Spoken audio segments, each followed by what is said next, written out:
दोस्तों स्वागत है आप सभी का आपका अपने यूट्यूब चैनल जीटीएम क्लासेस में। दोस्तों आज के इस वीडियो में क्लास 10th विषय विज्ञान से हम सब्जेक्टिव गेस क्वेश्चन आंसर करने वाले हैं। दोस्तों जी हाँ दोस्तों, आपको हम जैसा कि बताए हैं कि आपको विषय विज्ञान में आपको 50 सबसे महत्वपूर्ण आपको गेस लघु उत्तरीय प्रश्न आपको हम प्रोवाइड कराएंगे, जो कि 2022 बोर्ड परीक्षा के लिए काफ़ी ही महत्वपूर्ण प्रश्न है। ठीक है, इस सीरीज का यह मेरा चौथा वीडियो है। दोस्तों अगर आप शुरू का 3 वीडियो नहीं देखे हैं तो आप उसे ज़रूर देख लीजिएगा, क्योंकि दोस्तों आपको इस सीरीज में आपको वही क्वेश्चन प्रोवाइड करा रहे हैं जो कि 2022 बोर्ड परीक्षा के लिए सबसे महत्वपूर्ण प्रश्न है। ठीक है, अगर यह मेरा 50 प्रश्न देख लेते हैं तो आपके बोर्ड परीक्षा में विज्ञान का लघु उत्तरीय प्रश्न नहीं छूटेगा। ठीक है, आपसे वादा है मेरा। ठीक है, तो आप पूरा वीडियो जरूर देखिएगा दोस्तों, सभी वीडियो को जरूर देख लीजिएगा, एक भी वीडियो को जो है आप मिस नहीं करिएगा। ठीक है, तो चलिए आज का यह शानदार वीडियो हम शुरू करते हैं। पहला प्रश्न में पूछा जा रहा है कि संयोजन अभिक्रिया क्या है।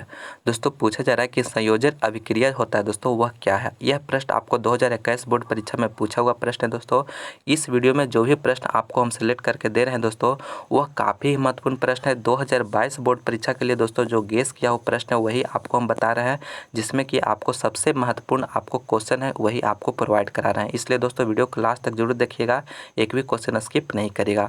तो देखिए दोस्तों इसमें पूछा जा रहा है कि संयोजन अभिक्रिया क्या है। तो देखिए इसका आंसर लिखना है दोस्तों कि वैसी अभिक्रिया जिसमें दो या दो से अधिक पदार्थ परस्पर सहयोग करके एक नए पदार्थ का निर्माण करते हैं तथा नए पदार्थ का गुण मूल पदार्थ के गुण से बिल्कुल अलग होता है, तो उस अभिक्रिया को संयोजन अभिक्रिया कहते हैं।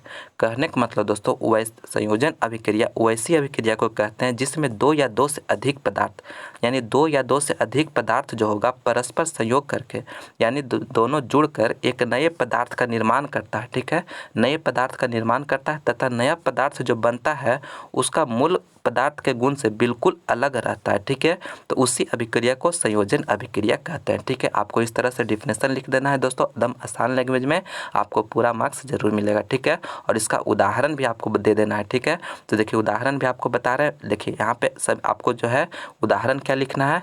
देखिए उदाहरण जो होता है दोस्तों कि जब कार्बन जब ऑक्सीजन से संयोग करता है दोस्तों तो क्या निर्माण होता है, कार्बन डाइऑक्साइड बनता है। ठीक है, और MgO यानी मैग्नीशियम ऑक्साइड जब ऑक्सीजन से रिएक्शन करता है तो 2MgO बनाता है। ठीक है, और जब CaO प्लस H2O जब रिएक्शन करता है तो CaOH के होल 2 बनाता है। तो यह जो हो गया संयोजन अभिक्रिया है। ठीक है, तो आपको यह 3 आपको एग्जाम्पल बता रहे हैं दोस्तों, आप इसे भी याद रखिएगा, क्योंकि दोस्तों आप एग्जाम्पल जब तक नहीं दीजिएगा तब तक आपको आंसर फुल में से फुल मार्क्स आपको नहीं देगा। ठीक है, इसलिए आप कम से कम 2 भी आप एग्जाम्पल जरूर याद रखिएगा।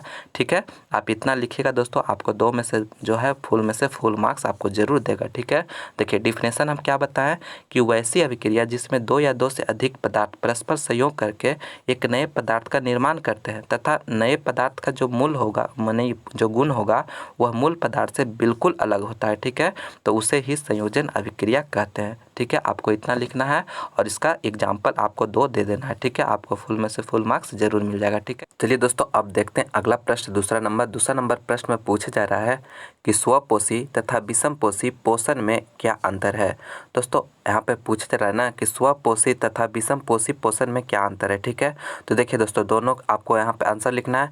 आंसर लिखने के बाद इसका दोनों का डिफिनेशन बता दीजिएगा दोस्तों, वही इसका अंतर हो जाएगा। ठीक है, तो देखिए स्वपोषी देखिए किसको कहते हैं कि पोषण का वह प्रक्रम जिसके अंतर्गत जीव ऊर्जा की प्राप्ति हेतु भोजन का संश्लेषण स्वयं करता है स्वपोषी कहलाता है। ठीक है, कहने का मतलब दोस्तों कि स्वपोषी किसको कहेंगे कि जो जीव जो ऊर्जा के प्राप्ति हेतु भोजन का संश्लेषण यानी खुद अपना भोजन खुद बना लेता है तो उसे स्वपोषी कहते हैं। ठीक है, आप इसे याद रखिएगा। ठीक है, कहने का मतलब पोषण का वह प्रक्रम जिसके अंतर्गत जीव जो है ऊर्जा की प्राप्ति हेतु भोजन का संश्लेषण स्वयं कर लेता है।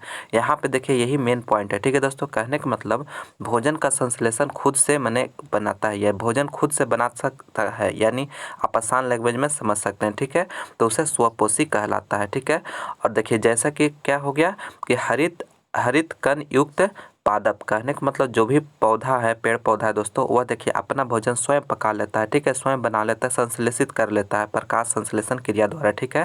तो इसीलिए जो हो गया दोस्तों, पौधे जो है स्वपोषी होते हैं, ठीक है। तो आपको इस तरह से इसका डिफिनेशन लिख देना है, आपको हो जाएगा, ठीक है। कहने का मतलब पोषण का वह प्रक्रम जिसके अंतर्गत जीव ऊर्जा की प्राप्ति हेतु भोजन का संश्लेषण स्वयं करता है, तो स्वपोषी कहलाता है, ठीक है। अब देखिए अगला मेरा जो हो गया विषम पोषी। तो विषम पोषी किसको कहेंगे दोस्तों, कि पोषण का वह प्रक्रम जिसके अंतर्गत जीव ऊर्जा की प्राप्ति हेतु किसी दूसरे जीवों पर आश्रित होता है, विषम पोषी कहलाता है। कहने का मतलब पोषण का वह प्रक्रम दोस्तों जिसमें, कहने का मतलब जीव जो होगा वह ऊर्जा की प्राप्ति हेतु किसी दूसरे जीव पर आश्रित होगा, ठीक है, दूसरे जीवों पर आश्रित होता है, तो विषम पोषी कहलाता है, ठीक है। कहने का मतलब स्वपोषी जो स्वयं अपना भोजन संश्लेषण कर लेता था तो वह स्वपोषी हो गया, और विषम पोषी जो हो गया, कहने का मतलब उसका जो है कोई दूसरे जीव पर आश्रित रहता है अपना ऊर्जा प्राप्त करने के लिए, ठीक है, तो वह विषम पोषी कहलाता है। कहने का मतलब जो भी जीव हरित कण युक्त माने रहित है, कहने का मतलब हरित कण युक्त जिसमें नहीं है हरित कण, तो वह जो हो गया कहने का मतलब विषम पोषी हो जाता है, ठीक है। तो आपको दोनों का डिफिनेशन याद रखना है दोस्तों, क्योंकि यहाँ पे अंतर पूछा जा रहा था कि स्वपोषी और विषम पोषी में अंतर क्या है, तो दोनों को बता दें। यहाँ पे मेन पॉइंट जो है दोस्तों, भोजन का संश्लेषण स्वयं करेगा तो वह स्वपोषी होगा, और जो दूसरे जीवों पर आश्रित रहेगा दोस्तों वह विषम पोषी कहलाएगा, ठीक है। आपको इतना लिख दीजिएगा, आपको दो में से 2 मार्क्स जरूर मिल जाएगा, ठीक है। चलिए अगला प्रश्न देखते हैं, तीसरा नंबर प्रश्न पूछा जा रहा है दोस्तों कि प्रतिवर्ती धारा में कौन सी 2 कमियां होती है। दोस्तों प्रतिवर्ती धारा यानी अल्टरनेटिंग करंट में दोस्तों आपको 2 कमियां बताना कि क्या क्या है। दोस्तों यह प्रश्न आपको 2021 बोर्ड परीक्षा में पूछा गया है। तो देखिए इसका आंसर कैसे लिखना है कि प्रतिवर्ती धारा का निम्नलिखित कमियां होती है। कहने मतलब प्रतिवर्ती धारा का जो होता है कमी होता है वह निम्नलिखित है। देखिए पहला कमी क्या है दोस्तों, कि इससे बैटरी चार्ज नहीं किया जा सकता। कहने का मतलब दोस्तों प्रतिवर्ती धारा से जो है हम बैटरी को चार्ज नहीं कर सकते। कहने का मतलब जो बैटरी चार्ज करते हैं दोस्तों वह प्रतिवर्ती धारा से हम नहीं कर सकते, ठीक है। तो यह मेरा पहला कमी हो गया। दूसरा कमी क्या है दोस्तों, कि इससे विद्युत लेपन नहीं किया जा सकता। कहने का मतलब इससे जो विद्युत लेपन का जो क्रिया होता है दोस्तों इससे नहीं किया जा सकता है, ठीक है। और तीसरा मेरा क्या हो गया दोस्तों, कि इससे विद्युत चुंबक नहीं बनाया जा सकता है। कहने का मतलब इससे विद्युत चुंबक यानी इलेक्ट्रिक मैग्नेट जो बनाते हैं दोस्तों वह नहीं बना सकते हैं, ठीक है। और चौथा हो गया कि इस धारा से विद्युत विश्लेषण नहीं किया जा सकता है। कहने का मतलब विद्युत का विश्लेषण इसमें नहीं किया जा सकता है, ठीक है। तो दोस्तों यहाँ पे 2 पूछा जा रहा था, आपको हम 4 बता रहे हैं। आप याद रखिएगा, 3-4 याद रखिएगा दोस्तों, तभी तो एग्जाम में भी कम से कम 2 तो लिखना ही पड़ेगा आपको, ठीक है। तो इसलिए आप 4 याद करके रखिएगा, 1-2 को भूल भी जाएगा तो कोई प्रॉब्लम नहीं है, ठीक है। पहला क्या बताया कि बैटरी चार्ज नहीं किया जा सकता, इसे विद्युत लेपन नहीं किया जा सकता है, और विद्युत चुंबक नहीं बनाया जा सकता है, ठीक है। यानी प्रतिवर्ती धारा से विद्युत चुंबक नहीं बनाया जा सकता है। विद्युत चुंबक बनाने के लिए दोस्तों डीसी करंट का प्रयोग मैंने डीसी करंट का मैंने कहने का मतलब दिष्ट धारा का जरूरत पड़ता है, ठीक है। तो आप इसे याद रखिएगा। और यह हो गया विद्युत विश्लेषण नहीं किया जा सकता है, ठीक है। यह 4 कमियां हैं दोस्तों अल्टरनेटिंग करंट का, आप याद रखिएगा, ठीक है। चलिए अब अगला प्रश्न देखते हैं दोस्तों, चौथा नंबर प्रश्न में पूछे जा रहा है कि रेलवे सिग्नल में लाल रंग का प्रयोग क्यों किया जाता है। दोस्तों रेलवे सिग्नल में जो लाल रंग का प्रयोग किया जाता है वह क्यों किया जाता है। दोस्तों यह 2017 बोर्ड परीक्षा में आपको पूछा हुआ प्रश्न है। तो देखिए इसका आंसर लिखना है दोस्तों कि रेलवे सिग्नल में लाल रंग का प्रयोग इसलिए किया जाता है कि लाल रंग का तरंग दैर्ध्य दूसरे रंगों की तुलना में सबसे अधिक होता है। दोस्तों हम अपना लैंग्वेज में लिख कर लाए हैं, जो सबसे सरल भाषा में लिखा गया दोस्तों, ठीक है। आप इसे मेन पॉइंट को समझकर अपने लैंग्वेज में लिख सकते हैं, ताकि आपका एक कॉपी जो जब चेक हो तो वह किताबी लैंग्वेज नहीं लगे, क्योंकि अपना लैंग्वेज लिखिएगा दोस्तों तो वहाँ पे आपको फुल से फुल मार्क्स मिलता है, ठीक है। तो देखिए क्या कहा कि रेलवे सिग्नल में लाल रंग का प्रयोग इसलिए किया जाता है कि लाल रंग का तरंग दैर्ध्य दूसरे रंगों की तुलना में सबसे अधिक होता है, ठीक है। कहने का मतलब जो लाल रंग का तरंग दैर्ध्य होता है दोस्तों लैम्डा होता है, वह सबसे अधिक होता है रेड कलर के लिए, ठीक है। रेड कलर के लिए जो होता है सबसे अधिक होता है, ठीक है। इसी कारण जो होता है दोस्तों, जिसके कारण लाल रंग का विचलन, कहने का मतलब लाल रंग का विचलन यानी प्रकीर्णन जो होता है वह सबसे कम होता है, ठीक है, सबसे कम होता है। इसलिए घना कोहरा या धुंध में भी रेलवे सिग्नल दूर से ही साफ साफ दिखाई देता है। बस इतना आपको लिखना है दोस्तों, आपको फुल में से फुल मार्क्स जरूर मिलेगा, ठीक है। क्या बताया कि तरंग दैर्ध्य जो होता है, लाल रंग का तरंग दैर्ध्य जो होता है दोस्तों यानी लैम्डा जो होता है दोस्तों, वह सबसे अधिक होता है दूसरे रंगों के तुलना में, ठीक है।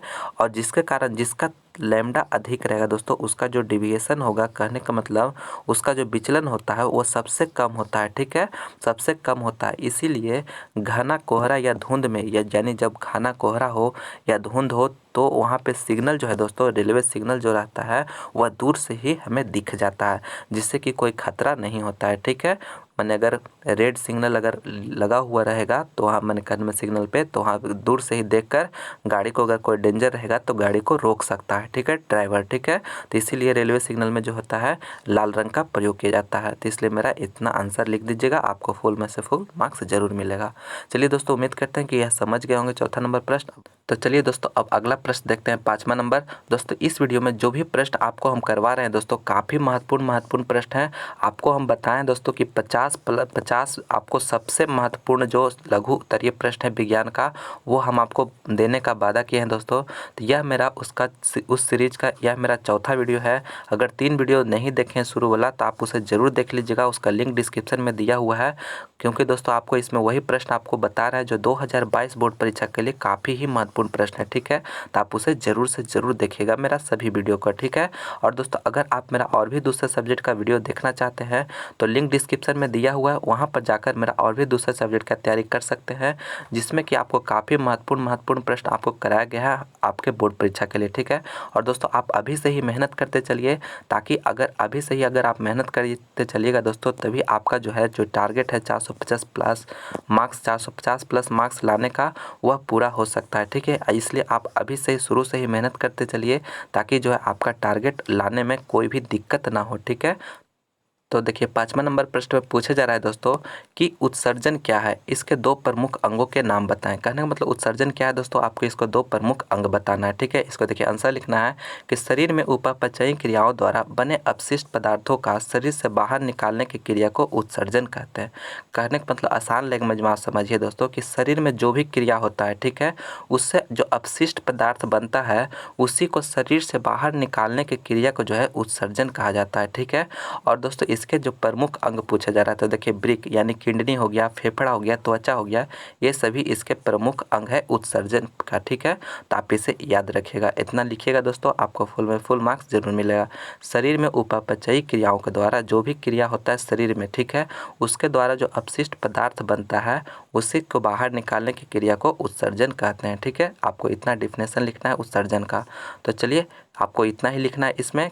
तो दोस्तों 6ठा नंबर प्रश्न में आपसे पूछा जा रहा है कि कह रहा है 4 ओम तथा 12 ओम के 2 प्रतिरोधकों को समांतर क्रम में जोड़ने पर समतुल्य प्रतिरोध की गणना करें। कहने का मतलब दोस्तों 2 प्रतिरोध दिया हुआ है। ठीक है, पहला R1 जो दिया हुआ है कितना दिया हुआ है, 4 ओम दिया हुआ है। ठीक है, 4 ओम दिया हुआ है, और R2 जो दिया हुआ है दोस्तों कितना दिया हुआ है, 12 ओम दिया हुआ है। ठीक है, अब इसको कह रहा है दोनों को समांतर क्रम में जोड़ा गया है। ठीक है, समांतर क्रम में जोड़ा गया है तो आपको समतुल्य जो प्रतिरोध होगा दोस्तों वह गणना करना है। ठीक है, तो देखिए आपको आंसर उत्तर बनाना है दोस्तों, इस तरह से आपको जो दिया हुआ है उसे लिख लेना है दोस्तों, और इसको जो है समांतर क्रम में जोड़ा हुआ है तो आप इसको थोड़ा सा फिगर में भी दिखा दीजिए। ठीक है, फिगर में भी दर्शा दीजिए, और ये कहने का मतलब समांतर क्रम में देखिए इस तरह से हो गया, इसको समांतर क्रम में हम जोड़ दिए। ठीक है, यह मेरा हो गया R1 और यह हो गया R2। ठीक है, R2 यह मेरा R1 हो गया, R2 हो गया, और यहाँ पे मेरा 4 ओम दिया हुआ है R1 और R2 जो दिया हुआ है 12 ओम।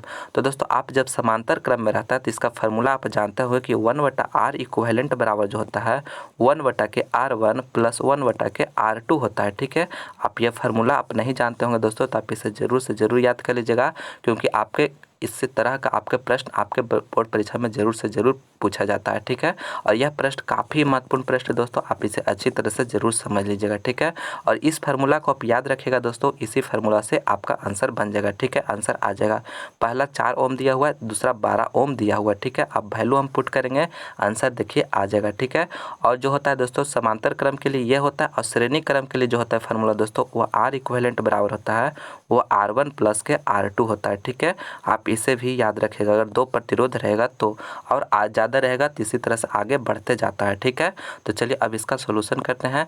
तो देखिए मेरा R1 जो दिया हुआ था कितना दिया हुआ था, 4 ओम दिया हुआ था, और R2 जो दिया हुआ था वह कितना दिया हुआ था, वह मेरा 12 ओम दिया हुआ था। तो देखिए मैंने R इक्विवेलेंट बराबर लिखेंगे तो 1 R1 कितना यहाँ 4 हो गया और 1/12 हो गया। ठीक है, इसी को अगर आप एलसीएम लीजिएगा तो कितना आ जाएगा 12।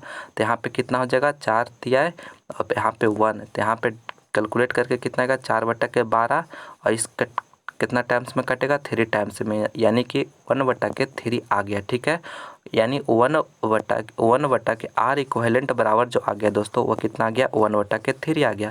तो R इक्विवेलेंट बराबर तिरछा तिरछी गुना कर दीजिएगा दोस्तों तो कितना आ जाएगा 3 ओम आ जाएगा। ठीक है, तो यही इसका सॉल्यूशन हो गया दोस्तों। जिस तरह से बनाया है आपको उस तरह से बनाना है, आपको फुल में से फुल मार्क्स जरूर से जरूर मिलेगा। ठीक है, आप फिगर भी जरूर बना दीजिएगा। तो दोस्तों आज के इस वीडियो में हम आपको 6 प्रश्न करवाए हैं दोस्तों, और इस सीरीज का जो 50 महत्वपूर्ण आपको लघु उत्तरीय प्रश्न करवाने वाले हैं दोस्तों, जिसमें यह मेरा चौथा वीडियो है। अगर आप शुरू का 3 वीडियो नहीं देखे हैं तो लिंक डिस्क्रिप्शन में है, वहाँ पर जाकर जरूर देखिएगा। ठीक है, और दूसरे सब्जेक्ट का तैयारी करना चाहते हैं तो उसका भी आपको डिस्क्रिप्शन में लिंक है दोस्तों, वहाँ पर जाकर आप देख सकते हैं। ठीक है, तो दोस्तों मैं उम्मीद करता हूँ कि यह वीडियो आपको पसंद आया होगा, तो प्लीज़ इसे लाइक करें, अपने दोस्तों में से ज़्यादा से ज़्यादा शेयर करिएगा दोस्तों। और आप हमारे चैनल पर नए हैं तो प्लीज़ चैनल को सब्सक्राइब करके बेल आइकन भी प्रेस कर लीजिएगा, ताकि आने वाले वीडियो का नोटिफिकेशन आपको सबसे पहले मिले। ठीक है, और लाइक करना नहीं भूलिएगा दोस्तों, आप अपने दोस्तों में से ज़्यादा शेयर भी जरूर करिएगा। ठीक है, और दोस्तों यह वीडियो आपको कैसा लगा आप हमें कमेंट करके ज़रूर बताइएगा।